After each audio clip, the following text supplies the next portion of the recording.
మీకు ఓటు ఆ కాన్స్టిట్యున్సీలో ఉంటేనే మీరు ఎంటర్ కావడానికి ఎలిజిబుల్. ఓటర్ ఐడి కార్డు ఆ జ్యూడిక్షన్ లో ఉండాలి. అదర్వైజ్ ఎలిజిబిలిటీ ఉన్నవాడు క్యాండిడేట్ మాత్రమే, ఆర్ అతని ఏజెంట్. ఇద్దరికి పర్మిషన్ ఉంటుంది.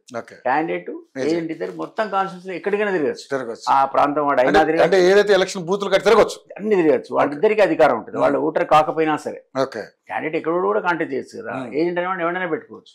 సో మీకు ఆ అధికారం ఉంటుంది సరళి పరిశీలించడానికి, ఓటర్లు ఇంటరాగేట్ చేయడానికి కాదు, పోలింగ్ సరళి పరిశీలించడానికి, అవసరం లేకుండా చూసుకోవడానికి ఆ ఇద్దరికి అవకాశం ఉంటుంది. వాళ్ళు తిరగచ్చు. కానీ వేరే ప్రాంతం కరీంనగర్ అయిన మంత్రి వస్తా, ఇంకొక ఆయన వచ్చి ఎంపీ వస్తా, అదే నీకు ఓటు లేకపోతే నేను తిరుగుతా అంటే నడవదు.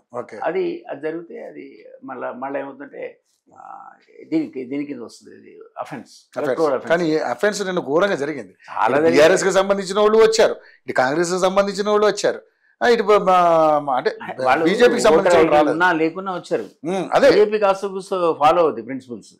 లేదు, బీజేపీ నాకు లంకల దీపక్ రెడ్డి తప్పితే పెద్దగా ఎవరు కనపడలేదు అక్కడ, ఎవరు లేరు, వాళ్ళు ఎవరు రాలేదు ప్రకారం. సో కాంగ్రెస్ సంబంధించినటువంటి ఎమ్మెల్యేలు, ఎంపీలు, మంత్రులు ఏంటి సార్ అది బీఆర్ఎస్ సంబంధించిన మాజీ మంత్రి, మాజీ ఎమ్మెల్యే అక్కడ ఉంటాను.